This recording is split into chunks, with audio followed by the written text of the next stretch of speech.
Welcome to Pure Hustle Podcast. I'm Mike. And this is Orlando, and we're on episode 236, an update episode. Yeah. And there's so much going on. A lot of good stuff. Like, all our episodes are positive, but this is going to be next level positive. Yeah. Making money. I mean, there's going to be a couple things in there. Money improvements, winning. That's right. All right. So, but before we get into the topics and all that good stuff, let's catch up a little bit. Yeah. No, I mean, things are going good for me. I been sourcing a lot. I've been selling a lot.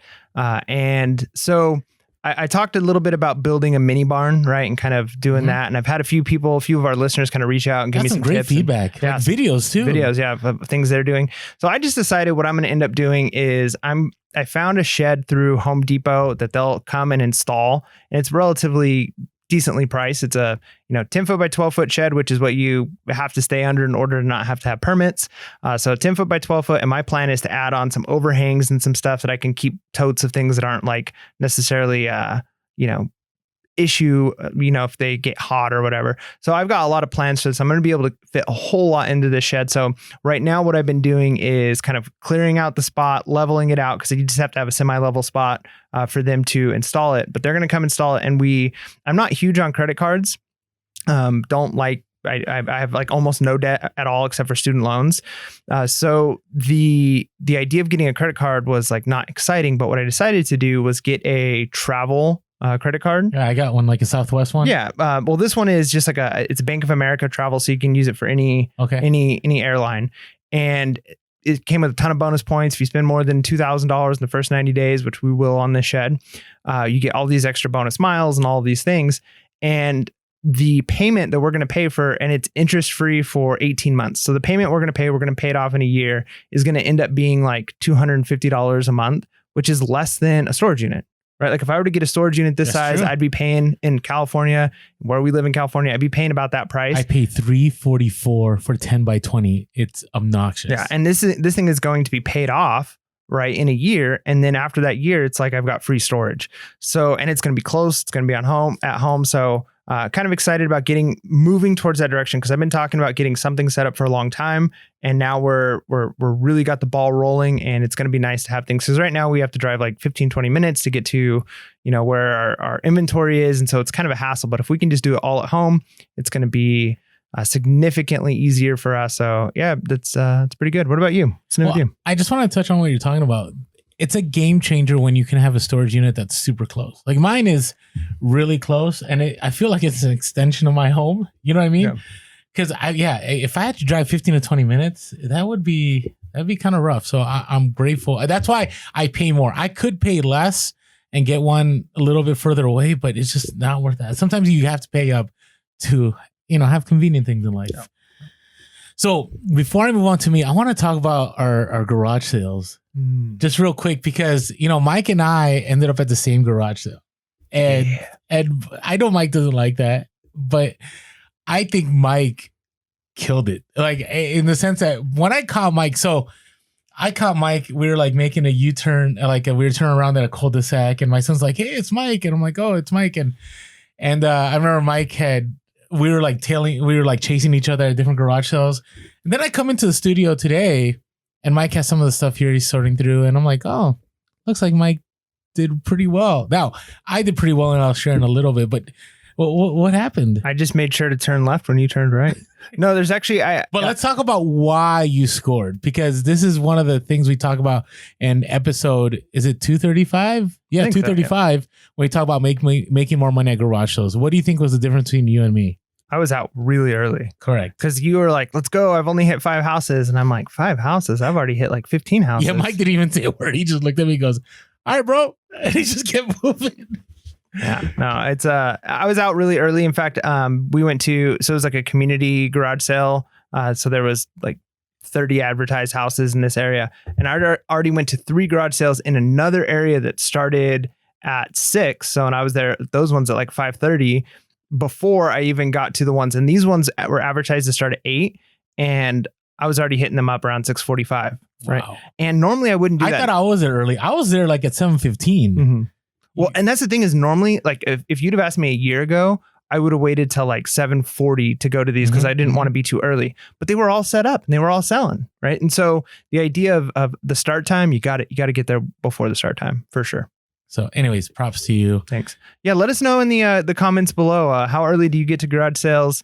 And do you find it makes a difference for you? And while you're doing that, make sure to hit the like and subscribe button and hit that bell notification. That way you can be notified when we are dropping more content. Because episode 235, we talked about garage sales. But then we had another episode that just dropped where it wasn't an episode, but it was a video where we talked about phrases we use at garage sales to get the best deals. So make sure to go check out that video if you haven't seen it yet and hit that bell notification because we're dropping an extra like 2 videos every single week. All right. Now, I will talk about my one score at those garage sales in a little bit. But before I do that, hey, I finally hit 2,500 items. You did it. I did it. Now, I'm not there anymore. Oh, well, that means you're selling stuff. But I hit the 2,500. Now, I will say part of the reason why is I had a bunch of Skylanders, like, helps. Like a ton of small items that really easy to list. And that's what you want to do. If you can find a way to get smaller items that it's really easy to take pictures and to list that will sell quick, it's okay because some of these didn't sell for a lot. They sold for like, $15-20. But it definitely, I feel the freedom. And this is what I mean. The more listings I have, the more freedom I feel I'm going to have. And this is why. So we've talked about there's 2 ways to resell, right? There's one where you find all the hide items or you're constantly turning over stuff, fast nickel, you're over. But with that method, you always have to be sourcing. Like you're always going. It's the same thing with Amazon FBA and retail arbitrage. Like you're always trying to find the next hot item and you're always sourcing. The other way we've talked about this is the idea of creating a larger inventory where you have a large enough inventory of quality goods, okay? Not trash, not stuff, but people will look for things that they need, right? So I sell a lot of stuff that a lot of people are always looking for. I sell cowboy boots. I sell Western wear, Harley Davidson gear. Like those are my main sellers. Even Hawaiian shirts are something solid that sell no matter what time of year. But the larger my inventory gets, the more freedom I feel because if, for example, just came back from a trip to Arizona and got to have a family time and I didn't have to worry about sourcing or listing because I had a large enough inventory that people were still buying while I was away. So just something to think about. There's 2 ways to do it, but I will tell you, I find it more relaxing when I have a huge inventory. Like I can't wait till I get to 5K in my listings because then I just feel that, I'm going to have to keep working. I don't believe there's such a thing as passive, but I feel like you don't have to work as hard as long as you're sourcing quality items. Yeah, you're doing the work either now or later, right? It's kind of the idea. So Correct. When you do the work now and you've got that inventory, then you can ease off a little bit and the work you've done in the past is going to continue to carry you forward. So yeah. And I'm going to tell you guys, there are days that I work 4 hours and there's days that I work 16, right? It just and I choose when I work those times. All right. So I've been buying a lot of inventory. Like it's crazy. I probably have 500 items right now that I just recently sourced that I've not listed. So, but that's what it's going to take. So you also got to think about if you want to get to your certain number, how much are you going to have to source, right? How many items are you going to have to pick up? So it's going to do some work. There was kind of there's my helper there's some family stuff going on and stuff. And she wasn't able to attend to all my listings. So now she's back. And so we're going to be able to just crank these listings out. And I'm hoping to get to 3K by the summer. Now, notice I said summer. So that could mean June 1st or that could be August 31st. End of August. Yeah. So, and the other thing I've been organizing my storage. Now, I will tell you, you'll be shocked at how much you end up just noticing that disappears from your eBay store when you organize. Have you had that happen? Like you're organizing, you're like, this listing's not here anymore, or is it? I don't know if I find too many that just disappear, but I do occasionally find items where it's like, oh, you know what? I put this on the wrong shelf, my listed shelf, and it wasn't listed. Occasionally that happens. Yeah. Yeah. So I spent probably a good 4 or 5 hours just organizing my storage. I've mentioned before on the podcast how I did some math calculations. No one's gonna ever come over my house anyways, but I think about 40% of my living space is taken up by the business. Now, that doesn't mean storage. That doesn't mean I just have stuff everywhere. That means certain places I pack, certain places I take pictures.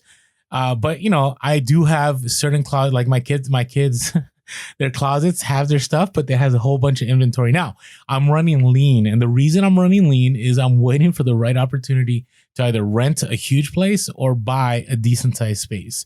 Right. But right now, if you're following the real estate, it's just crazy right now. I mean, I just had somebody, a reseller friend of mine, shout out to him. He sold his house for like $30,000 more than it was worth because that's where the market is right now. And he's moving on. Right. But the organizing storage, I thought I couldn't fit any more items. Oh my goodness. Spending that 4 hours probably saved me from getting another storage unit. I mean, I probably ended up getting back at least 30 to 40% of the space. Oh, that's good. That saves a ton of money for sure. Oh yeah. But just being efficient. And then, it's been good. And you know, taxes, I'm just going to briefly, we don't talk about taxes. We're not giving any advice. There's no legal ramifications for any of this. Yeah, this is our don't eat paint warning. Yes, please don't eat paint at all, ever. Unless it's, you know, it's edible, but I don't think that exists. Don't eat paint. There's a market for you. There's a market for you. But this is what I'll say. Bookkeeping. The number one reason why I feel like, I still pay, I have to pay taxes here. I have to pay a decent amount. Like I hate paying taxes. Anyways, that's a whole other conversation. But if I did not keep my mileage, you know, my inventory, if I didn't keep track of all my sales, if I didn't do all this, I'm not saying you have to go all in, like do major spreadsheets. I mean, Michael testified, we talk about this all the time. I hate spreadsheets. I really don't do a lot with spreadsheets, but I do keep track of all my items. I use stuff like GoDaddy bookkeeping. I also have separate ledgers that I use and so on. But it will save you so much money. You got to think about, as much as a pain it is to track all this stuff during the year, you got to look at it as if you're making money, because you don't know what you're losing if you don't keep an eye on these things. And later on, you can deduct these things. You have no idea how much money you threw away by just simply not tracking your miles or tracking your cost of goods on a lot of items. So just throwing that out there. Oh, no, that's good. One thing I've been doing that's been new recently is, so I have a lot of items on OfferUp. I not as many on Facebook Marketplace. I need to start cross posting a little more, but I find it's easier just to do the OfferUp. So I had some items that were getting kind of stale. They go down on the list, you know. On OfferUp, they really go down on the list. And unfortunately, there's not an easy way to get your item back to the top. You have to relist it. Even dropping the price won't put it back to the top. And so a lot of the items that I had listed, I'd already deleted pictures, and so it's kind of a nightmare. And I decided, you know, I'm going to try the OfferUp like Plus, the Premium I've Plus. done that before. And the way it works is it allows you to promote one item at a time. So you pay $19 a month and it promotes one item, and you can promote it for as long as you want. And then if you promote another item, then it drops that one. But when you promote it, it goes up to the top. And I'm not 100% sure. I need to do a little bit more research, but I think just the act of promoting it, and then even when you take it off the promotion, it's still up towards the top. Now I could be wrong. So let me know down below if you know for sure. But what I've found is pretty much every item that I promoted up to this point has sold, right? The interactions have definitely gone up, and then they sell. And that helps a ton because we're not sponsored by OfferUp. No, I'm not. But paying that extra has been worth it. Now, if I end up dropping below like 10 items on OfferUp that I'm trying to sell, because usually the items I'm selling on OfferUp are $50 to like $250, and they're, you know, it's nice because it's a cash deal. It's a bit of a pain to have to meet people and all of that stuff. But when I can make $200 3 or 4 times a month, it's totally right? It's worth paying that $20 to get that item promoted up to the top. And if it ever seems like my OfferUp store is dropping in value, don't have as many items listed, I might stop paying that $20 a month if I'm not easily getting that value out of it. But I figure I'm paying for an eBay store, I'm paying for all these things, I might as well try on OfferUp. And so far it's been working. In fact, I recently sold one of the things I've talked about in the past is I sold the RC car and I bought the go-kart. Right? Oh, wow. Okay. And I decided, you know what? I'm going to list this go-kart. So I think I paid like $120 for the go-kart. I'm like, I'm just going to list it for $175 as is. I threw the engine away because it was broken. The guy advertised it as working, and I didn't want to spend the time learning how to fix the engine, and it needed a seat, and it needed some work, it needed parts. Pivoted. Yeah. So I was like, I could, so I did the math, and I said, if I sell this for $175, I'm going to make, $50, whatever. It's not great, but I'm going to put a bunch of money into this, and I'm going to be able to make a little bit more money, but time, right? I'm losing time on it. So I ended up getting a guy who he offered me $100. And he's all, do you deliver? And I'm like, no, I'm not going to. This is up for 175. I can't stand this. I always put cash and carry only. Yeah. But then like 3 days later, he responds and goes, I have $200 if you can deliver it. Oh, all right. And, that changes things. I was like, sweet. So I looked up where he is. He's like 30 minutes away. I threw it in the back. It fits in my 4Runner because it was small. I drove there, and I'm just thinking, man, the bummer is if I drive all the way out here and this guy doesn't buy this. Oh, that's true. But I drove out there. He paid me the $200. He took it out, and he like pedaled it into a shop. He had a shop that he was like, yeah, I'm already working on some of these right now. No big deal. Like, cause I was like, yeah, it needs a little bit of work. And he's like, yep, no, that's what I do. And I got $200 for it. And so I did the math, and I'm like, okay, I made, whatever I made, like $75, $80 on this go-kart. I could have put in another maybe $150 into it and sold it for $300 or $500. But the amount of time I probably would have put 15 hours into it, right? Working on installing pieces, making sure everything's tuned up, everything works. And so to me, it was worth doing that. So the OfferUp thing has been great. Now, one bummer with OfferUp and Facebook Marketplace. So I bought the 2 archery sets. Well, one was an archery set, like a recurve bow. It's really, really nice. I've actually started shooting at the last garage sales. Yeah, a couple garage sales ago. And it's been a ton of fun. But the other one was like an older compound bow. And what I realized is older compound bows are basically garbage. Like they don't sell. They don't hold their value unless it's like some kind of special like antique, because the technology has changed so much that they're just not worth much. I would spend more money getting a new string on the bow than the bow is worth. Right. So I was like, I'm just going to throw it up for $40 on OfferUp on Facebook Marketplace. And immediately they get pulled down. And they get pulled down for being a weapon. And it's like, it's crazy because I see so many. Like if I look on OfferUp. What is the 1800s Old West? Yeah, like, I see so many compound bows on OfferUp and on Facebook Marketplace. Somehow mine keep getting tagged. I even checked like, how are they listing it? But for whatever reason, mine keep getting tagged and keep getting removed.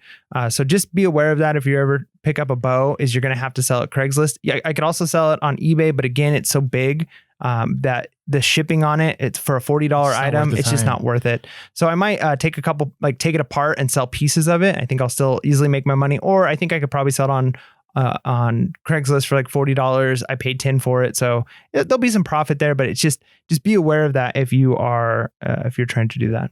Interesting. So OfferUp, I will say the promoted thing is nice. It makes sense. Like sometimes, you don't want to put in that money, but if you get that faster sale, I totally would say it's worth it. All right. I want to talk about a company that is one of our sponsor affiliates, AmericanBubbleBoy.com. If you haven't purchased one of these massive 700 square foot, 4-foot rolls that you can purchase from them for $39.99 and with free shipping, I definitely encourage you to do so. I mean, Mike and I love American Bubble Boy. I had to ship out so many items, and it was nice to have that plastic wrap. And then that Instapack video that we did on Instagram. Oh yeah, those Instapacks are cool. If you don't know what Instapack is, check it out on there. You can probably, Google and see them at work. But man, they make the life so much easier if you're sending out fragile items. Yeah, for sure. And so, we get asked all the time, people want to help us out and they're like, hey, do you have a promo code? We don't have a promo code because if you go directly from our link below and purchase from American Bubble Boy, that already gets credited back to us and you get a cheaper rate than if you bought it through Amazon. So you're buying through them directly. So again, AmericanBubbleBoy.com, great company, great product. Use link below. All right, let's talk about some random stories. I want to talk about that same garage sale. Go for it. All right. So I'm at this garage and I shared this on Instagram, but I want to give the whole story. Not everybody is on Instagram, right? And so I'm at the same garage sale. The very first one I go to, I'm like, this is going to be money. Like, it's going to be money because there is so much out there. What it looks like is that somebody was just waiting for months to do this garage sale. I love that. I love it when I see boxes. Now, there's a difference between boxes and the plastic containers with the flaps. Right? The cardboard boxes to me scream people that had things in storage that are trying to just offload stuff. plastic containers with the flaps means people that go to a swap meet or resellers that are trying to offload stuff. Am I correct with that assumption? Yeah, I think that's a fair generalization. That's not always the case, but that's a good indicator. Yeah, I find it to be usually the case, especially like in San Diego, if they have tarps up and they have the plastic containers with flaps, that tells me they're a reseller pretty much most of the time. So I show up. And I go, and here's what's hot right now. This is a bolo that is not one of our bolos, but graphic cards right now. Part of the reason is a lot of people are trying to mine for different kinds of, cryptocurrency. And so a lot of people are using these graphic cards to do some kind of mining. Also video games, right? And PCs and all that. And I don't know too much of that. Okay. But I know right now there's a shortage in the supply chain with like CPU units or whatever they're called and stuff like that. And so prices like, is it NVIDIA? Right? Yeah, cards? I'm not going to try and pronounce it. Last time I did, somebody blasted me. Okay, all right. Well, I'm going to go with NVIDIA. Okay. Graphic cards are money. So I show up at this garage sale and there's this box and I see it's a NVIDIA. I think it was like a 1080 graphics card. I'm like, I wonder if this is money. I open it and I see the plastic wrapping. I'm like, whoa, this is new in box. Like, this is money. So I asked the lady, I'm like, hey, what are you thinking on this right here? And she's like, I don't know. I'm selling it for my cousin. Let me try to give him a call. I mean, what are you thinking? And when somebody says they're going to maybe give a call, you need to move fast, right? So I'm like, I don't know. What do you think? $5? She's like, yeah, $5. Oh, man. Right? So I'm like, all right. So I take this. I'm like, I'm pumped. Like, this is awesome. Well, I go sourcing a little bit more. I run into Mike, like we talked about before.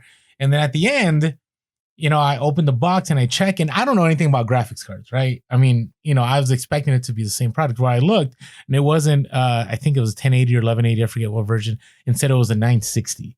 I'm like, oh no. And so I look up comps, and I'm like, yeah, that drastically changes things, because these go for like 50 to 100. And I'm like, oh, well, I paid $5, right? So then I started doing a little bit of research.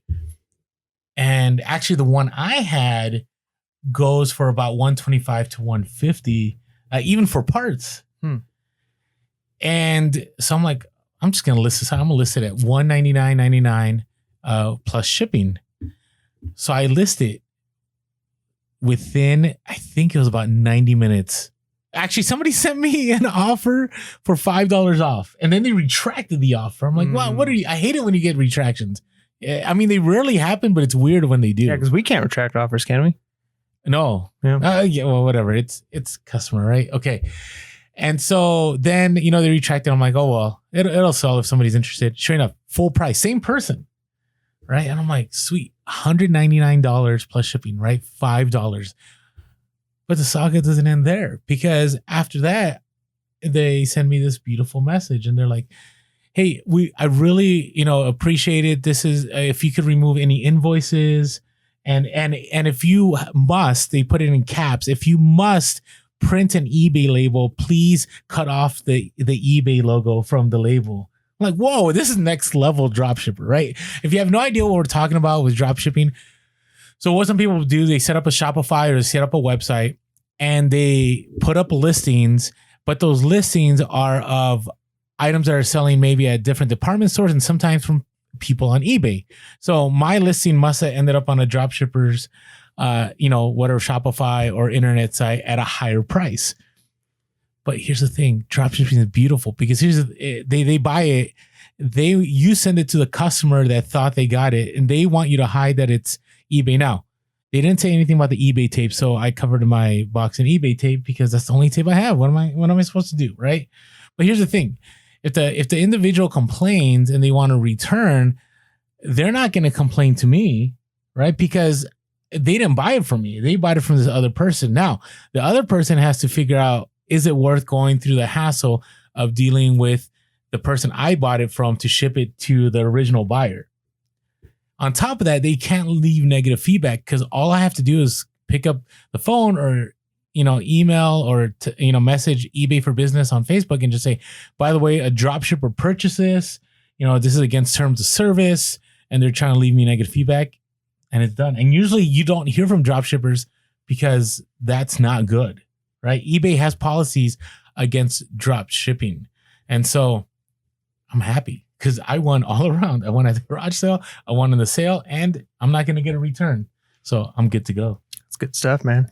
Hey, who knew? Now I'm like, I want graphics cards. Yeah. You know? So, all right, you got a random story? Yeah. So, this is really bizarre because I don't often find free stuff. Occasionally, like you go to a garage sale and there's like a box out front. It says free on it. And the rest of the stuff they're selling. And usually the free stuff is not very valuable. But I'm at a garage sale and I'm looking at stuff and I don't see anything really worth anything. But I see a Razor scooter, like a kid's electric Razor scooter. I've seen those. So it's an electric one, right? And I'm like, oh, sweet. Like this is kind of cool. Like, you know, my son is getting a little bit bigger. He likes this kind of stuff. He's got a Power Wheel he drives all the time. So I just, you know, did our line. Well, how much are you hoping to get for this? And the guy was like, you know, honestly, I don't have the charger for it. And I was like, oh, yeah, that's probably fine. I could buy a charger. And I'm trying to be nice. He goes, you know what? You can just have it. Oh, nice. And I was like, are you sure? And he's like, yeah, you know, I would hate to sell it to you and it to like have something wrong with it or the charger, you know, the battery's not work or something. And I'm like, sweet. Like, I'll take it for free. You know, so I loaded up in my car. 3 houses later, I see by a fence a thing that says free. And there's a bigger. So the first one I got was an E175 electric Razor scooter. This one is an E200. So it's a bigger electric Razor scooter. Okay. And it says free. And it says on the thing, like may need new parts or deep cleaning or something like that. And so like I grab it and I'm like, it's free. And they're like, yeah. And I was like, Mike and the free stuff. I know. And I'm like, how do you have the charger for it? And the guy's like, for that? No. He just says no. And so then I'm carrying it around. I'm looking at other boxes and the wife is like handling money. And she's like, oh, I think we have the charger for that in the garage. And I was like, oh, that'd be awesome. And I'm actually, this one, it works, right? Like it's on, I could tell, but it like doesn't have a lot of power. So I could tell it needs a charge, but like I'm moving the throttle and it's moving forward. And so she yells towards her husband. She's like, go into the garage and find the charger for this. And you can tell he's all upset, but he goes into the garage and he finds the charger and he brings it out. And so I get 2. I've never bought an electric scooter before and I get 2 of them the same day for free. 2 different houses. Wow. Like it's unbelievable. So here's my plan. Oh, wait, before you go, let's give an update. We posted this on Instagram, but Mike 2 weeks ago came across, was it sonar equipment? Oh yeah. A bunch of free sonar equipment. Yeah, well, one was like a Navy sonar thing, and the other ones were just like a audio, like old synthesizer equipment. And how much did you sell all that free stuff for? Well, I still have 3 left, and so far I've made $275 off of that. And in fact, I think another one just sold for $60 yesterday. I have to double check, but yeah. Anyways, okay, back to your story. Yeah, so my plan with these is I've got two options. Option 1 is list them on OfferUp as is. Need new batteries. Put them up for $50, right? And maybe they both sell $50. I make $100 off of free cash in my pocket. Or I looked online. I can buy batteries for these for about $30 each. So for $60, I can get new batteries in these and then maybe sell them for $100 instead. But then I got to do the work. I mean, it's not a lot of work to replace the batteries, but you know, you do have to actually take off the connections, reconnect new connections, which I have all of the wire connected stuff and soldering stuff. Do you want to put in that labor? That's the thing. So I don't know. So I'm going to list them for $50 each first. And I'm going to give it like a month. And if they don't sell, then I'll probably replace the batteries. Because then worst case scenario, $60, I've got 2 electric scooters. One my son can use, one, you know, me or my wife can use. And, you know, it'd be for $60, you know, you can't really complain. But then I think the value on them goes up significantly once you have batteries in them. So then I think they'd easily sell probably closer to $100 each. Because new, they go, you know, $250, $300. So I think it's a no-brainer. Either way, I'm going to make some money and off of free. I can't complain. All right. I think it may be $150. I can't remember. I haven't seen those razors in a while. Yeah, no, it's been a while. So, but still, but if it's new battery, right? Like, because that's the thing is if you're buying them used, you're usually getting ones that have bad batteries. People are going to have to replace batteries. I picked them up. I stopped picking them up because it's always a gamble when you pick them up. So, but free. You're winning. The house is not winning when it's free. That's right. So, all right. Hey, I just wanted to share one more thing. So, have you been following the podcast since, I don't know, let's say back in November? I've been talking about the Jungle Boots saga. Do you remember that story? Refresh my memory. Okay, so long story short, sold a pair of jungle boots. Their money, by the way, it's another bolo, and to somebody in Russia.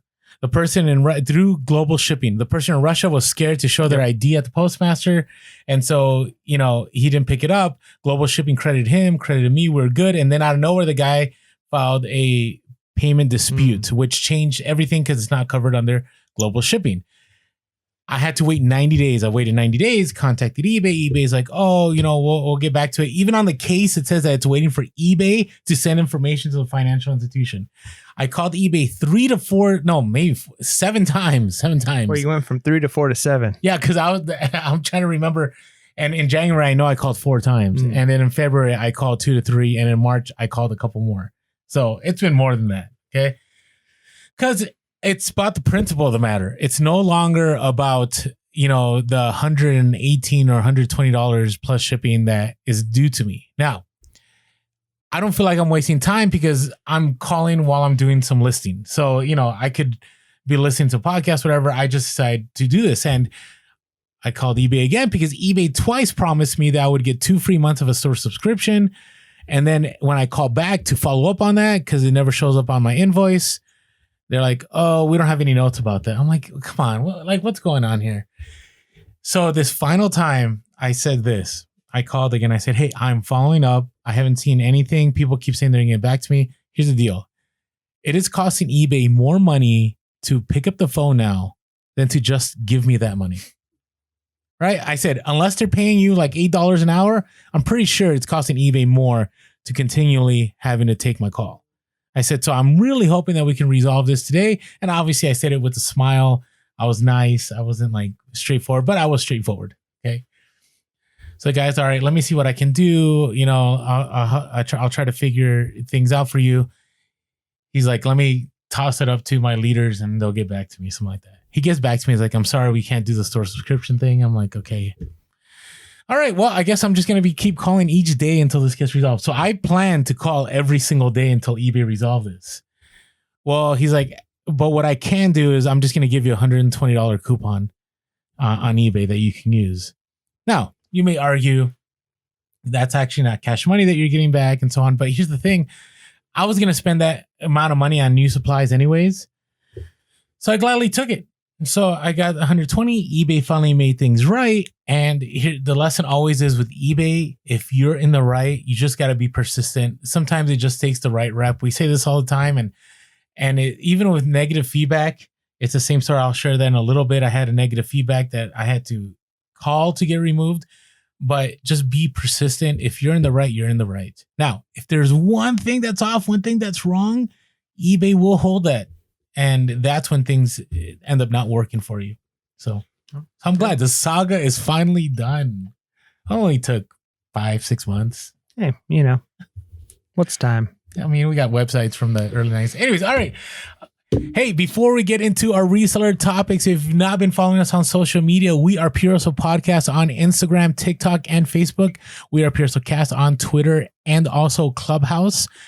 And Clubhouse, there's some good groups you can go into, you can listen to, and there's some groups that it's just a wine session. So go on Clubhouse. There's a lot of value, but you also got to be careful that you use your time valuable.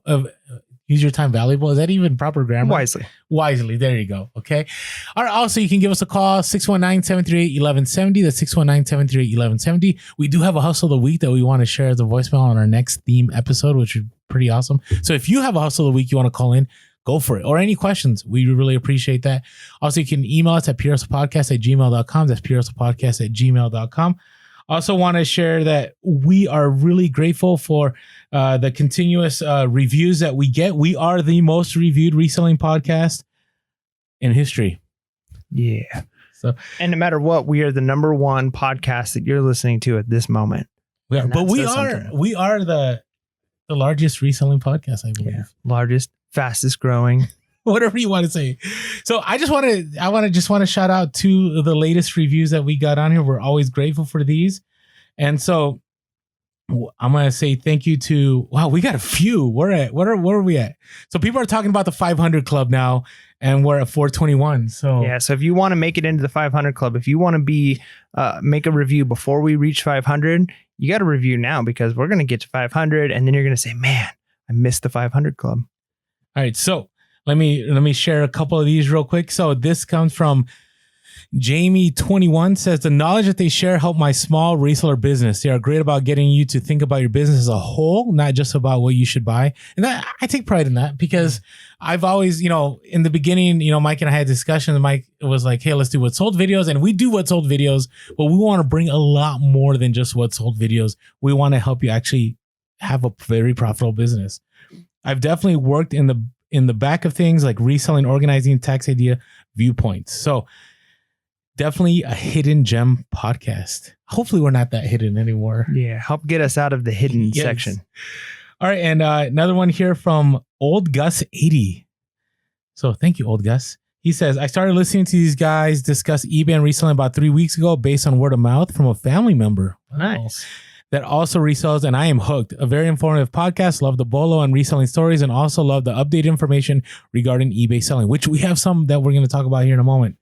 This is now my must listen to podcast of the week and keeps me going strong when my reselling is not going as well. Thanks, guys, and keep up the great work. And so thank you so much. Those reviews are so helpful in the algorithm. And, we've been transitioning. If you noticed, we're still trying to work on getting our Spotify up. I'm sure we're going to get our Spotify episodes back up here soon. In case you're wondering, because we've had people DM us. And so we had a transition. We're all on iTunes. We're all on other platforms, but Spotify is getting a little tricky. So so for now, if you're listening and you're wanting to listen to older episodes and you're only on Spotify, jump on iTunes, jump on Pocket Cast, jump on any other podcast, or just go to YouTube. Yeah, YouTube. Anything else? For whatever reason, we're having some issues on Spotify. Only recent episodes are showing up. So you might have to do a little bit if you're listening on Spotify to get to older episodes. But thank you for the patience while we get that situated. Yeah, agreed. And it just helps us on YouTube. So if you haven't been watching us on YouTube, make sure to hit that subscribe button and that bell notifications, and we're dropping videos. We're being kind of heavy on garage sales lately, which is about that time. So definitely hope that will help you. Also, along with helping us out, buymeacoffee.com/pure hustle. In case you're wondering what that is, it's a way to help us monetarily by signing up for a membership. We've had 2 new members in the last week. We had members in the week before. We continually keep growing, and hopefully we're happy to have a Pure Hustle Plus eventually, where we can provide more content and more exclusives that will help you out. Our podcast will always be free, but there's always more that we can give, and we want to be able to do that. We just got to offset it with a reselling business, so we're not losing money by not reselling. And so buymeacoffee.com/pure hustle really helps us out. Thank you to all of you who have signed up. Again, the link is below, and here's in the overlay. You can see it, buymeacoffee.com/pure hustle. You go there, you can sign up, and we are grateful. So thank you so much for helping us out. All right. I think I said what needed to be said. I think so. Okay. Which means that it's time. Things continue to change in the reselling world, and people continue to make money. And we want to bring you the best ways to capitalize on those changes. Orlando, take it away. I love how you said if people continue to make money. That's right. All right. Hey, so this is exciting. eBay is now rolling out the use of videos. And I know people are going to be like, well, yes, Depop does that. Poshmark does that. But I think eBay was probably waiting to make it really work well. And that's my thing. I think they didn't want to just roll it out, because eBay initially, you could put videos on there. You'd have to go through like flippertools.com, and you have to copy the HTML code, and then you'd have to go to your listing. And now you can only put a thumbnail on there. And then they got to the whole thing where you could no longer put, HTML stuff on there, and you could still put YouTube on there, but it'd just be a thumbnail that you click on. Now you're going to be able to directly put videos on the listings, which I believe is going to be a huge game changer. Yeah, it really helps for certain items where you really want to show what it is, the condition it's in. A lot of times things sell just fine, but for instance, a big sell that I had, well over 200, I think it was like $280, was a used model kit for a car. and some of it was already put together. Some of the pieces were in there. I don't know. Some of the pieces were missing. And so I did that. I created a video kind of showing what was in there and moved things around. And it wasn't an electronic item or moving parts item. Right. You just want to make sure that they saw everything. Yeah. They knew what it was that they were getting. And so, yeah, same thing. If you've got something like a carousel that moves around, and you want to show it working, or a music box that's spinning, maybe the sound that it makes, or if there's a problem with it, if you're like, hey, it makes this clicking noise, you could do a video of it.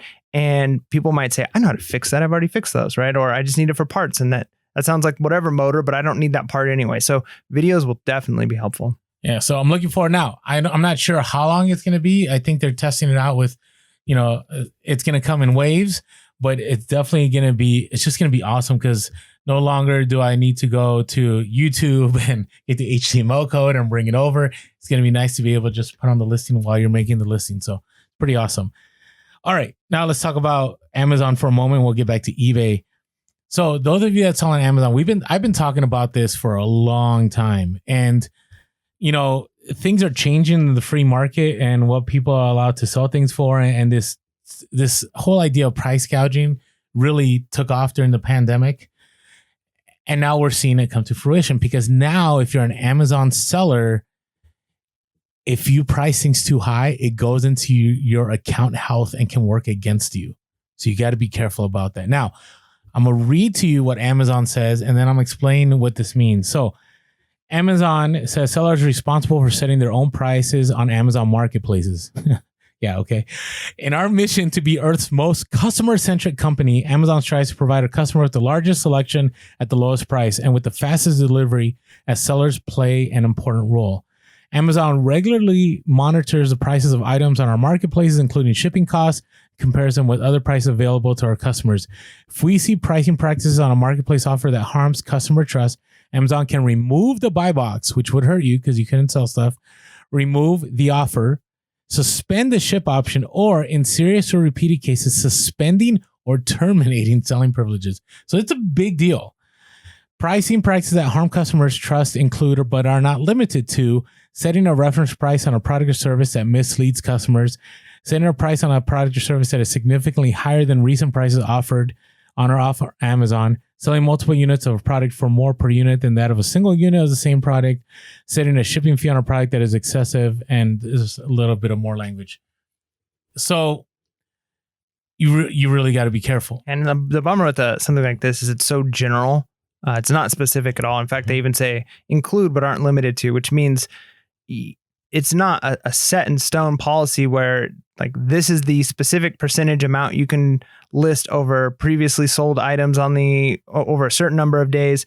So it's so tough because it says recently priced items on and off Amazon. Well, what if this Lego set's been selling for $75 a set on eBay, and a couple of them have sold for that on Amazon, but they retail for, $15. Well, is that excessive? Is it that recently they've been selling for that price? Like, it's just, it leaves so much into their discretion. So yeah, you just got to be careful. Yeah. And so, by the way, the reason I'm bringing this up, it is old news, but it's not old news because now it goes under your account health that can work against you, right? So if you're wondering what that means, you go to basically the account health part of Amazon Seller Central, and you'll see on there, like I have, sometimes you get IP claim, or you get, it's late shipping and all that. Now this will be counted as part of the metrics. And so, we don't know all the metrics that Amazon uses for the buy box, but I will tell you this will probably play a part. Now, this is what you need to be aware of. So Amazon, I believe, bases their fair price policy on what the initial price it was listed at on Amazon. Okay, so I'll give you an example. I had an item this past Q4 that I could buy for $50, and I was flipping all day long for $200 to $300 the entire time. Even now, it's still worth that much, right? And never once did I ever get dinged for having too high of a price. But I had another item that I picked up that there were no sellers. I was the only one. I put it in there. I put it at about $125, and I got slammed right away. Even though I was the only person, I got slammed right away with high price. And what I saw is when I went back on Keepa.com and I looked, somebody had been selling that item for $85. And so that was the top price that someone was selling it for, and I can't go above that price.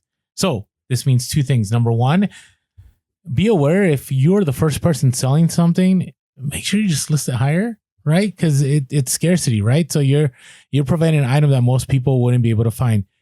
Second, be aware that it may not just be that your price is high, it's just that it's higher than what the initial price was. So yeah, this is why I still love eBay. I hope eBay never goes down this road.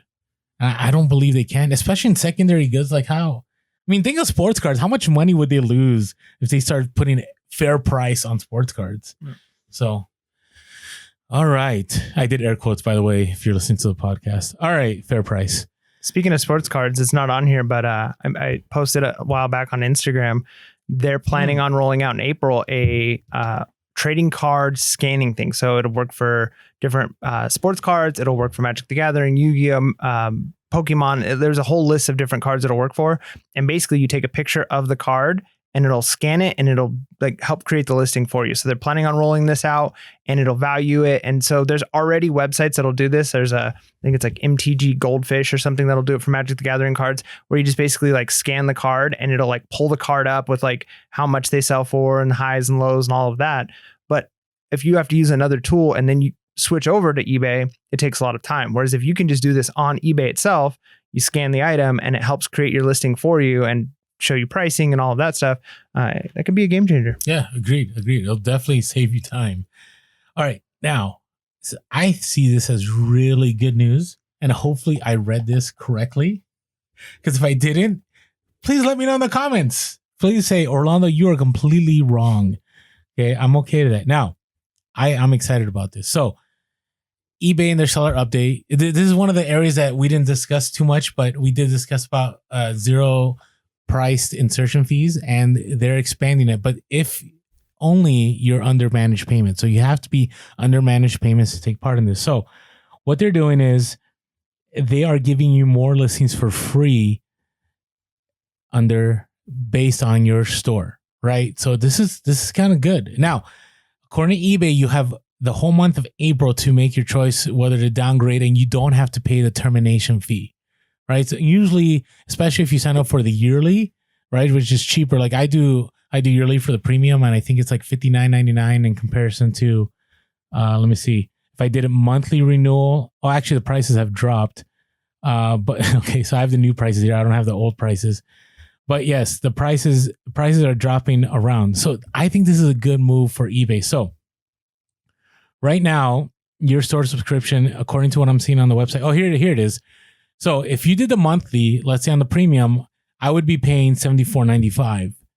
I pay $59.95, which is cheaper, right? It's about $15 less a month. And on top of that, now eBay is allowing you, if you decide to change your store, to not have to pay the termination fee, which is it's a pretty hefty fee. It's not cheap. I can't see it right now as we're talking, but it's pretty hefty. Now, this is what they're doing. So before, for example, on my premium store, if I had gone over 1,000 listings, I would be paying 10 cents per listing above that. So right now, right, I had mentioned that I hit 2,500, that if things kept, not selling or I had old listings or whatever, I have a pretty hefty bill. I mean, I probably was paying several $100s. I don't know the exact amount. It varied based on how much I was selling, how much I was listing, but I paid several $100s based on that insertion fee.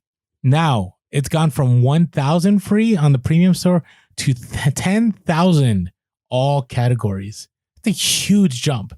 That means if you're in the Anchor store, right, and let's say you went to Anchor because you had above 3,000 listings, well, now you can downgrade. So instead of paying, if you did the yearly, the $300 a month, now you can go to paying the $60 a month and get the same amount of listings. That's like huge, huge savings. Okay, so I think it's one step forward. I mean, Mike. Now, when it says fixed price listing, so it shows 10,000 all categories /10 cents. Is that 10 cents over 10,000, or is that 10 cents per listing for 10,000? Over 10,000. So if you look up here, so on the chart, if you guys want to go on the site, it says zero insertion fee listings allocation per month slash, right? So that's 10,000 all categories. And then after, gotcha. And then insertion fee per listing after allocation. Gotcha. Right? So that's a big So the basic store is 1,000 now. Yeah. That's pretty good. That's going to save you money too. Yeah, for sure. Right? Because you've been in premium, I think, and now you're going to be saving more money. Yep.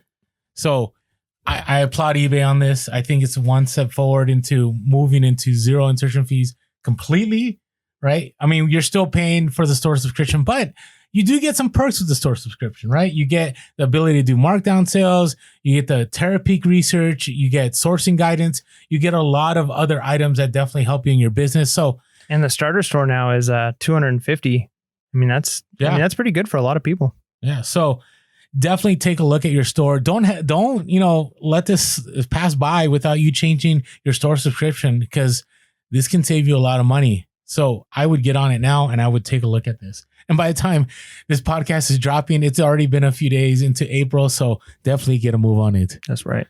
So I'm excited about this. It's good. I mean, I'm telling you, like, I probably could go to Disney World right now. That's how much of a change. I mean, I could go anyways, but now with the savings, I can go like right now if I wanted to, right? So it's a big deal. All right. I wanted to share this because sometimes you don't know what you don't know as a reseller. Did you know that you can lock your filters on your app? No, I mean, that was a recent find for us through Instagram. Yeah. So it's funny because I posted something on Instagram, and Reezy Resells, a friend of the podcast, I had put on there, he had mentioned a bunch of stuff and I didn't catch what he said, and somebody else caught something on there.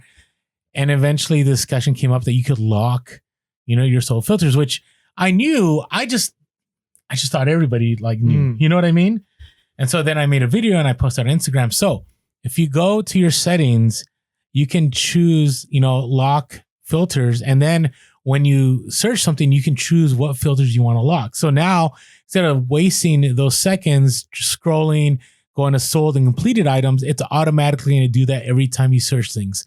So you can save years back to your life. That's right. I think literally years. Like if you're a reseller for 20 years, it's going to add maybe a year. I mean, who knows how much time you're spending doing that scroll and hitting those filters. Yep, that's true. So take a look. All right. I want to share this one more time because I just went through this. So if you offer returns, it is the best way to prevent you from getting a negative feedback.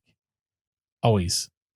So I just had a scenario. I bought a pair of shoes and I sold them for a really low price. I sold them for like a quarter of what I would have sold them for, but it was a slow day.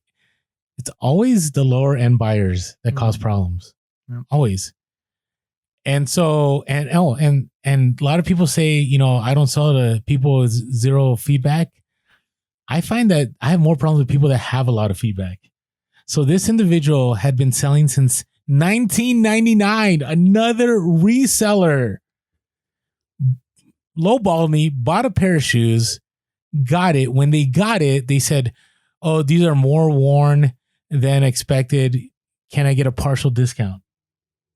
And what do you think I said? Send them back for a refund. Yeah. So I said, "Hey, I'm sorry I didn't meet your expectations. Please return for a refund." Didn't ever send it back. And I don't know where I see this negative feedback. And it's like, "Heel is worn down to the wood." I'm like, what? I don't. The pictures don't even show that. Like I have even the pictures, you see the heel and you see the sole, like it's not happening. And so I went to eBay seller help and I, put in to remove the feedback, and it's the algorithm, whatever, kicked it back and said, "No, we can't do it." So I contacted eBay and I said, "Hey, listen, the guy wanted a partial discount. I offered a return. Obviously, if I'm offering the return, I'm trying to make things work with the customer, and they never messaged me back or did anything. I'd like this removed." They're like, "Yep, no problem. Sorry about that. We're removing it." And I mean, a lot of people will say there's a lot of different reasons, but I'm telling you, it's the fact that you're willing to make things right with the return that is the game changer in these scenarios. Now, it doesn't work for everybody. We have listeners that listen to podcasts that have offered that, and somehow eBay did not side with them. And I always say this, as long as everything is right, you should be okay. You should, right? So I had the pictures, I had the description, I offered the return, the person never messaged back. All those factored in, feedback removed. So, and again, zero feedback doesn't mean a bad buyer always, right? I mean, this person, I just was like, What if I bought something from his store? Yep. It's a hoity-toity. Yeah, anyways, it blocked. All right. All right. I think we're done with our reseller talk. Before we're done though with that, we got a bolo to share that's not reselling related. Yeah. You know what I'm talking about? Oh, I know what you're talking about. You're talking about our great domes. And you just went on a trip. I went on a trip not too long ago, and I traveled with my skull shaver for the first time. And the skull shaver came with a really nice case, travel case, keeps it safe. Didn't have to worry about luggage and all that stuff. And let me tell you, skull shaver, this thing, it holds a battery charge like none other. Like this thing just keeps on going, keeps on trucking. It is true. And it gets your head down to about as close as you can get without like scraping it with a razor, right? Like I'm thinking like old school. What are they? The barber shops where they like with the straight edge. I mean, you're so close that's pretty close. Yeah. So we love our skull shavers. So if you're interested, if you're bald and beautiful like we are, then do yourself a favor. Get yourself a skull shaver and use promo code PURE when you go to skullshaver.com. When you're checking out, you're going to get a nice discount. It'll let them know that we sent you, and you will, every time you're doing your head, you're going to smile and say, thank you, Pure Hustle Podcast, because skull shaver is a game changer. All right. Now, before we move on, I want to talk about one more skull shaver item. So some of us have issues with unibrows. Now, I don't right now. I did when I was younger. And my son's going to hate me talking about this. I sure have a unibrow. Okay. Pluck it all the time. So they also have trimmers. And this thing is called, I wish I knew the name. What a time. But anyways, here's the thing. You think that you just need skullshaver.com for your head, right? But man, I got to tell you, there's so many other tools there that are awesome. So I always was trying to like help my son out with his unibrow, and he wants to look cool and he wants to look clean and dapper, right? For school. And I'm like, hey, there's the device that I haven't used yet that I think would be really helpful. So I'm trying to find it right now on the podcast, but maybe if I don't find it, you can go to the link below and it'll definitely help. But they had one of these trimmers, and man, I got to tell you, this trimmer was so precise. It was strong. It did the job right. And it really, really helps. So don't just think, hey, I don't need one of these items because I don't shave my head. There's stuff for women there. There's stuff to trim your beards. Like there's so much stuff. So if you go to skullshaver.com, use a promo code PURE, it'll definitely help. The only reason I'm looking this up right now is because it's had such a cool name. It's the Beast. Oh, that's what it is. The Beast. So it was good. Yeah. So I didn't want to use that YouTuber's name. So that's why I didn't want to call it that. All right. Anyway, sorry about that. All right. Let's keep moving on. Skullshaver.com. All right. That's right. Now it's time for our favorite segment. Bolo. What's your bolo? Yeah. So my bolo came from a garage sale that was a collector. And this collector had all these new toys in box, and it was like a collector's dream. I mean, this guy has been collecting for, probably 40, 50 years. And the problem though is prices were really high, and I was able to get him talked down on one item, and I picked up, I think it's pronounced Ertl. So it's ERTL. Good toy. And it was new in box dairy farm set. And so it's like snap together, think like Playmobil type thing. And it's got like little cows, and it's a whole dairy farm with the fences. And as I'm looking up this item to see how much I could sell it for, I'm seeing that just like the figurines on these, like if you just have like a pack of the cows or a pack of this, and I was just looking up the farm stuff. They have all kinds of stuff in the Ertl line, and the prices were incredible, not just for new. So mine is new, sealed in box, and it's very valuable. But there are a lot that are selling just pieces, used pieces, open boxes. So definitely check out Ertl, ERTL. If you see that brand, I mean, it's like Schleich was the other brand of toys. So if you know these brands, it's really beneficial because a lot of times you look at toys and you just don't know what's worth anything. But if you know certain brands to look for, the even individual pieces or like, sets go for good money. So check out Ertl, ERTL. Those toys are bank. Yeah, that was a hustle a week, I think, I don't know, a year and a half ago, episode 39, I don't know, where I found a truck that was all worn and everything. It was a bright yellow truck. I paid $3 and I sold it for, I think, 200 something. Nice. So yeah, definitely. That's a good bolo. All right. So if you guys caught us on Instagram, I sold a vintage Blockbuster hat that I paid $1 for at the thrift for $75. Nice. And we had also a hustle a week from one of our listeners. I think about 2 months ago, somebody sold like a rug. I had Blockbuster video on it, and it was for like $300. And lately, I saw Netflix just dropped a documentary on the last Blockbuster. So I don't think this is just now it's hot. I think Blockbuster stuff is going to be money, and maybe Hollywood Video will end up being money eventually. You think so? I don't know. I think Blockbuster is the name. Yeah, but I don't know. Maybe if the documentary drops on Hollywood Video, you know? Maybe. I don't know. Do you remember Hollywood Video? Yeah, but still, I think Blockbuster is like the name. It's like Blockbuster Video. When you buy a tissue, right? When you're getting tissues, everyone calls them Kleenex, even if they're not Kleenex, brand. It's some other brand. And so I think Blockbuster is kind of the name people use for old video stores. Okay, now here's the weird one. The clamshell cases. So let's say you're at a garage sale and you see, I've seen these and I pass them up all the time, but I didn't know. There's a bunch of VHSs in the Blockbuster clamshell. Right now I'm looking, there's somebody here that has sold a bunch of them for $16.50 a piece, free shipping. So like they have old movies, like one is Revenge of the Creature. One has Super Mario Brothers. You ever watch that movie? Yeah, man, that's a weird movie. That is I would say one of the worst movies ever created. It's almost as bad as the 1990s Captain America. Did you watch that one? Mm-mm. That is horrendous. So that's for another podcast. I watched Lake Placid for the first time. We were at a hotel and it was just on. And I'm like, man, these old cheesy movies are great. There were so many good one-liners. So I could see why people would want the vintage Blockbuster, especially if it's like a horror movie. I bet there's those probably. But it's a clamshell that tells it. Like, because if you removed the case, like the movies, you're only gonna get like maybe $1 on eBay. But the case ups the price substantially. So right here, look, somebody had 6. They sold 6 of these clamshell cases for $45. Wow. Who would have thought? And they were empty. They're empty. They're all empty. Wow. So anyways, yeah, that's the bolo. And anything Blockbuster related right now, I would say is a bolo. So like my hat, that's all. Bolo. So Blockbuster Video. All right. What are you looking forward to, Mike?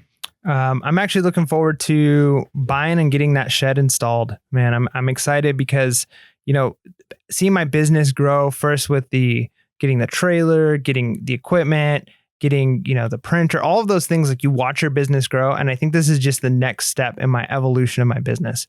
And so I want to see it built. I want to be able to walk into it, smell the fresh wood and be like, this is mine, and to know how much money I'm going to make over the years inside of that building. So I'm pretty excited about that. Nice. Yeah. I would say we're going to get a little tour of it. Oh yeah. I'll do a video. I'll probably do a little video of me leveling it out. Video of me sweating really hard watching somebody else make it. And that's not the kind of videos we make. And then how to organize it as I put in all my inventory and get it all set up. So we're a workout channel too. Yeah. That'll let you know, get swole. That's right. All right. No, I'm excited. I'm excited for you because I think that's going to be a game. I think that's going to encourage you to source and list more because, it's less resistance to get things done, All right. My goal now is to get to 3K listings by the summer. It's good. So I'm really, because here's the thing. I feel if I get to 3K listings, then I can start focusing on Amazon again. I almost 2 weeks ago said, you know what? I haven't done Amazon in a long time. I'm not going to make this 3K listing thing. And now that I made it, I'm like, no, I'm doing this because what it does, it frees me up to source for Amazon too, because I have consistent things that will be selling. And now I can spend time sourcing Amazon and, building up my income. And then I got a couple of road trips lined up here. I haven't been out and about. I did, just spend time with my family out of town, but I want to specifically for business purposes, travel a little bit and, kind of make that a business expense in my travels. Yeah. It's always nice when you can do that. Oh, that's great. Did you go sourcing when you were out and about? No. Okay. Not this time. You should have just hit one store, it would have covered everything. That's true. So anyways, all right. Hey, thank you for tuning into the podcast. Hopefully we had a lot of bolos in this one, right? Unexpected bolos, but thank you all for tuning in as always. And as Mike said, make sure to hit that subscribe button and that like button. And thank you for all the support. And yeah, just tune in for more YouTube drops. And with that being said, make sure to be real, be relevant, and be reselling. Peace.